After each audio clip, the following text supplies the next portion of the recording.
Good morning. Tom Johnson with another fair game. I'm joined by our mayor, Sue Kempf. Sue, great to see you.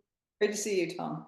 I'll tell you, it's been quite a week for a number of reasons. I mean, number one is we finally got relief on some heat. It went down. It's cooler out. It's actually manageable. I had to go into my closet and look for long pants yesterday, but so that was a good thing. But through it all I could think about watching the news on TV and my concern and everything is it seems like Southern California is on fire. And, I get nervous about Laguna Beach, as I'm sure you do. Um, so do you think the weather change helped that out as far as risk goes? Oh, definitely. The lower the temperature and the higher the humidity really helps the firefighters and it helps reduce the risk of fire. Yeah, it was really scary, like over the weekend when we have that really super hot, super hot weather, and then, on top of it, some wind. Not a lot of wind, but enough to make you kind of nervous. So we were watching, this airport fire when it started earlier in the week. And I was getting text messages from people at top of the world because they had a good view over out to the fire. And at night, you don't get the context. You can see just all the bright flames and stuff. So we were watching that very, very carefully. And I called Dave Kiff like at, I don't know, 9 o'clock at night and said, any news on the fire? Because, people were sending me these pictures and we're a little nervous. Um, so yeah, I think the temperature decrease is really going to help us. And I don't know I haven't looked at the forecast, but yeah, it was very conducive to fire, and I'm glad, we haven't been impacted.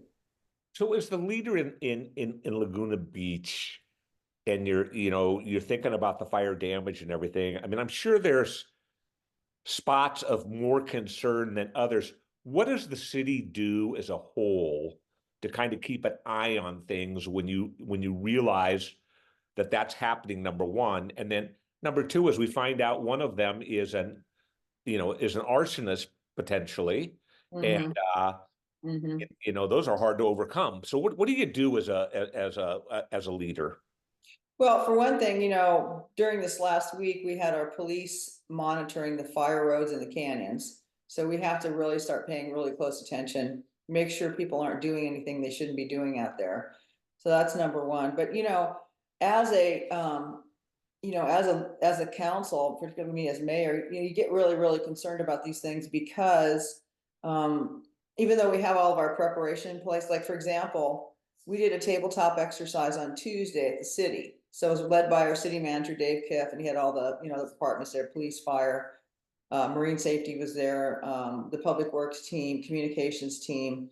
And they had a tabletop exercise that was about earthquakes, but it's, that kind of planning and reaction applies to any emergency in town. So they looked at kind of logistics, communication. They actually created a fake press release. They sent it to me. I got to see that.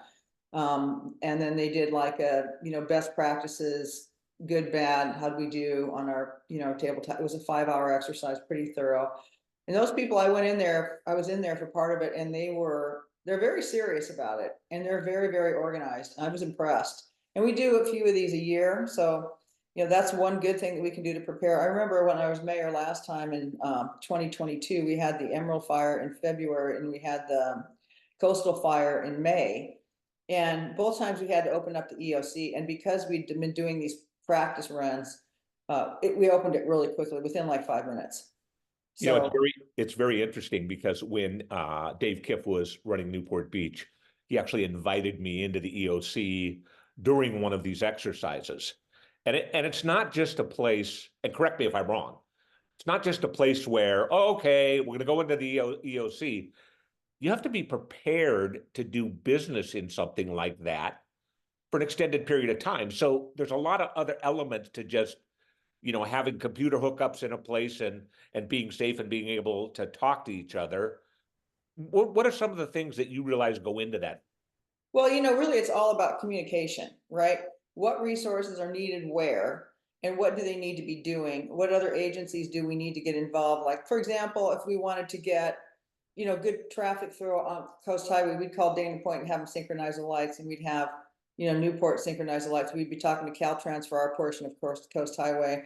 I mean, there's just a lot of things, but it's mainly communication among departments and to the community that we keep frequently, communicating.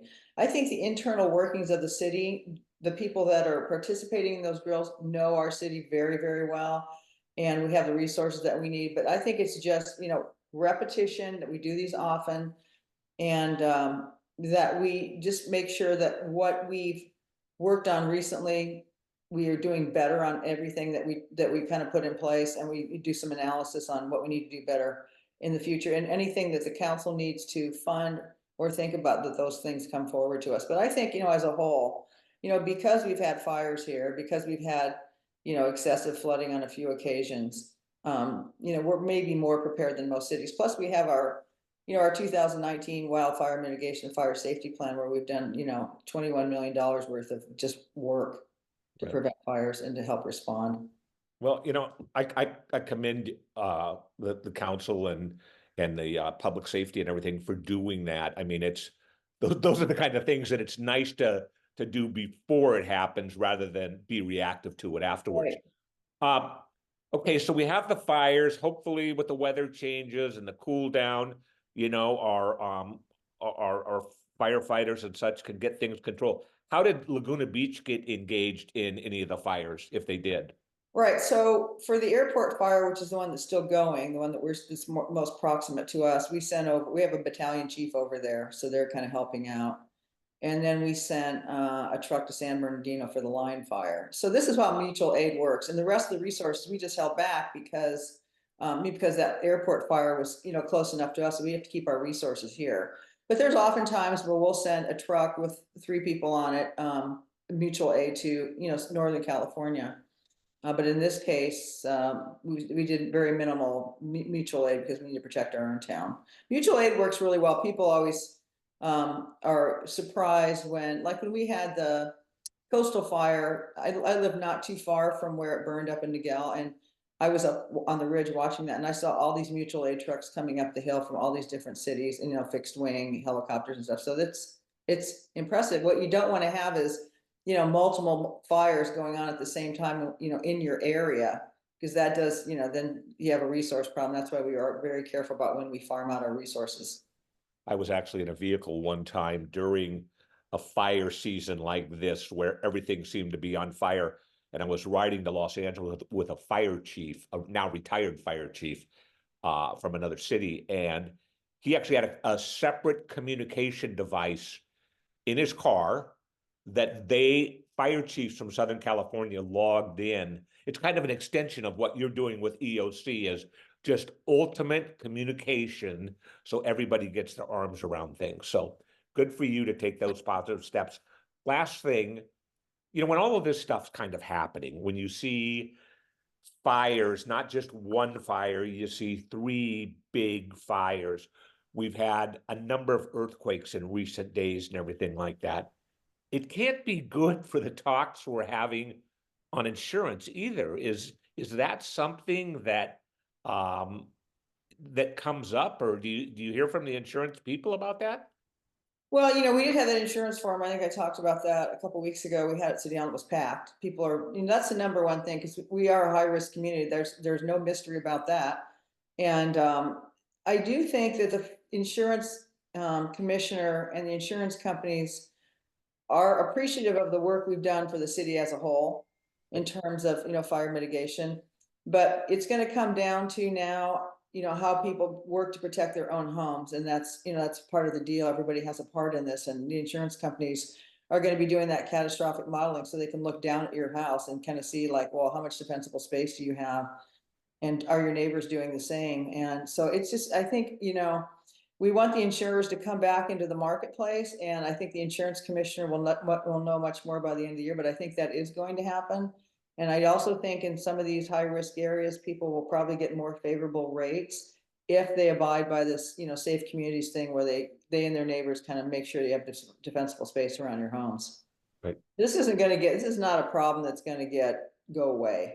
Right. We're gonna, California is California. We are gonna have fires. We have climate change. We have all kinds of things we have to deal with here. So we just need to be smart, prepare ourselves. Right. Well, kudos to the city for staying on top of these things.